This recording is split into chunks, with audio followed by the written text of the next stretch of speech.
प्यारे दोस्तों नमस्कार। इस मेरे चैनल में आपका बहुत बहुत स्वागत है। जैसा कि गर्मी का समय चल रहा है और जो धूप या गर्मी मई जून में लगनी चाहिए वो अप्रैल में ही शुरू हो गई है और इस समय खेती किसानी का भी काम चरम सीमा पर है। लोगों को खेतों में जाकर काम करना आवश्यक है। गेहूं की कटाई मड़ाई का दौर चल रहा है और इस समय भीषण गर्मी का भी दौर है। जो मई जून में होने चाहिए थे वो अप्रैल में ही शुरू हो गया है। तो सूरज की गर्मी की तपिश जो शरीर को झुलसाने में लगी हुई है और इसी में हमें काम भी करना है। सूरज की गर्मी तपिश के कारण वातावरण बहुत गर्म हो गया है जो हमारे शरीर को प्रभावित कर रहा है। तो इसलिए लू की स्थिति बनी हुई है। आइए हम आज जानेंगे लू क्या है, लू क्यों चलती है, इससे हमारे शरीर पर क्या प्रभाव पड़ता है। यदि हमारे शरीर को लू लग गया तो इसके क्या क्या लक्षण हैं। हम इस लू से बचने के क्या क्या उपाय कर सकते हैं। यदि लू लग गया तो हम इसे किस तरह से अपने आप को बचा सकते हैं, तो आप लोग कृपया ध्यान देंगे और समझने का प्रयास करेंगे। आइए सबसे पहले देखते हैं लू क्या है। गर्मी के मौसम में उत्तरी मैदानी भागों में बहने वाली हवा को लू कहा जाता है। गर्मी के मौसम में उत्तरी मैदानी भागों में बहने वाली हवा को लू कहा जाता है। यह पश्चिम से चलने वाली तेज धूल भरी गर्म और शुष्क ग्रीष्म हवा है। पश्चिम से चलने वाली तेज धूल भरी गर्म और शुष्क ग्रीष्म हवा है जो उत्तर भारत और पाकिस्तान के पश्चिमी क्षेत्र तथा भारत के गंगा जमुना द्वारा बनाए गए मैदानी क्षेत्रों में चलती है। यह मई जून के महीनों में विशेष रूप से मजबूत चलती है, लेकिन इस साल अप्रैल में भी इसका असर काफ़ी बढ़ गया है। इसे हम लू कहते हैं जो हमारे शरीर को प्रभावित करती है। आइए देखते हैं भारत में लू क्यों चलती है। लू क्यों चलती है? लू तब चलती है जब किसी केंद्र का अधिकतम तापमान लू तब चलती है जब किसी केंद्र का अधिकतम तापमान मैदानी क्षेत्रों में 40 डिग्री सेल्सियस, पहाड़ी क्षेत्रों में 30 डिग्री सेल्सियस और तटीय क्षेत्रों में 37 डिग्री सेल्सियस बढ़ जाता है, अर्थात सामान्य से 5 डिग्री सेल्सियस अधिक हो जाता है तो लू चलना शुरू हो जाती है। और यह लू हमारे लिए काफ़ी नुकसानदायक होती है। आइए आगे देखते हैं अल नीनो। लू चलने का कारण अल नीनो है। लू क्यों चलती है इसका कारण अल नीनो है। अल नीनो क्या है? यह एक जलवायु संबंधी घटना है। अल नीनो एक जलवायु संबंधी घटना है जो पूर्वी प्रशांत महासागर के सतही जल के असामान्य रूप से गर्म हो जाने का प्रतिनिधित्व करती है। अल नीनो पूर्वी प्रशांत महासागर के सतही जल के असामान्य रूप से गर्म होने का प्रतिनिधित्व करती है। इसके प्रभाव से भारत में दक्षिण पश्चिम मानसून सामान्य से अधिक शुष्क व गर्म हो जाता है जो लू का कारण बनता है। आप जान गए अल नीनो के कारण भारत में लू चलते हैं। आइए लू लगने के लक्षण क्या हैं। लू हमें लग जाए तो हम कैसे पहचानेंगे कि हमें लू लग गई है। आज का मौसम खेतों में काम करने का है। बहुत सारे लोग असावधानीवश ऐसे ही खेतों में चले जाते हैं, जल्दी काम खत्म कर लें, इसलिए वो देर तक काम करते हैं, जिन्हें उन्हें लू प्रभावित कर देती है। तो क्या क्या लक्षण दिखाई देते हैं आप ध्यान से सुनेंगे। तेज धूप लगने पर शरीर में पानी की कमी हो जाती है, क्योंकि तेज धूप लगता है तो काफ़ी पसीना आता है। क्योंकि हमारे शरीर प्रकृति ने ऐसे बनाया है कि बाह्य वातावरण और शरीर का अंतः वातावरण का संतुलन बना रहता है। अगर हमारे शरीर के तापमान से अधिक तापमान बाह्य वातावरण में हो जाता है तो हमारा शरीर में उपस्थित श्वेत ग्रंथियाँ पसीना निकालने लगती है, जिससे हमारे शरीर सुरक्षित बचा रहता है। तेज गर्मी से हमारी त्वचा पर असर नहीं पड़ता है। तो तेज धूप के कारण शरीर में पानी की कमी हो जाती है, जिसके कारण प्यास बहुत लगती है। प्यास लगने की वजह से सिर में दर्द होना शुरू हो जाता है। इसके अलावा जी मिचलाने लगता है, उल्टी होने लगती है, दस्त डायरिया होना शुरू हो जाता है, शरीर में झुंझुनाहट भी होने लगती है और कभी कभी चक्कर आने पर व्यक्ति गिर भी जाता है। शरीर में बहुत तेज बुखार हो जाता है और व्यक्ति बेहोश होकर गिर जाता है, जिसे हम हीट सिंकोप कहते हैं।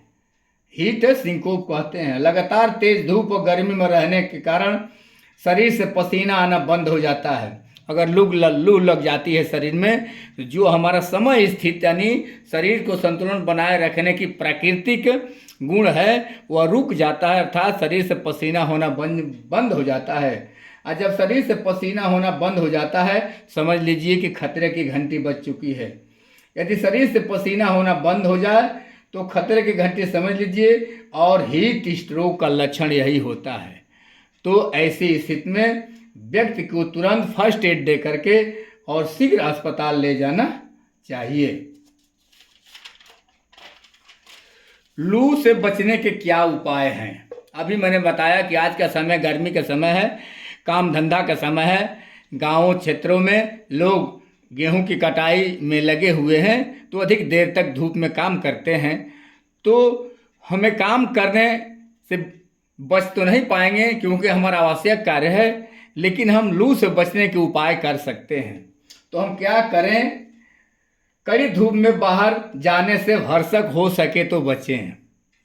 अगर ऐसा संभव नहीं है तो खासकर दोपहर 11 बजे से 3:30 बजे तक घर से बाहर न निकलें। जो भी काम करना है कटाई पिटाई का, वह आप भोर में जाएं और 8, 9, 10 बजे तक करके फिर घर आ जाएं, और फिर शाम को 4 बजे से जाएं और रात 8, 9 बजे तक खेतों में काम करें। इससे आप लू से बच सकते हैं।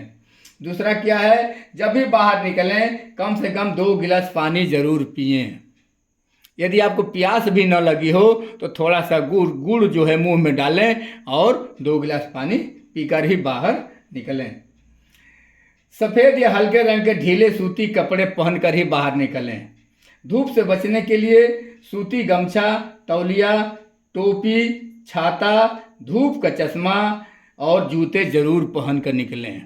महिलाएं जो गेहूं कटाई करने जाती हैं तो हो सके तो सूती शर्ट, किसी का शर्ट लेकर पहन लें और सर पर जो है सफ़ेद धोती गमछा की पगड़ी बांध लें, जिससे वे धूप से बच सकते हैं, लू से बच सकती हैं। यदि लंबी दूरी आपको यात्रा करने जाना है तो साथ में थर्मस या बाटल में पानी जरूर लेकर के जाएं, ताकि ज़रूरत पड़ने पर पानी पीते रहें।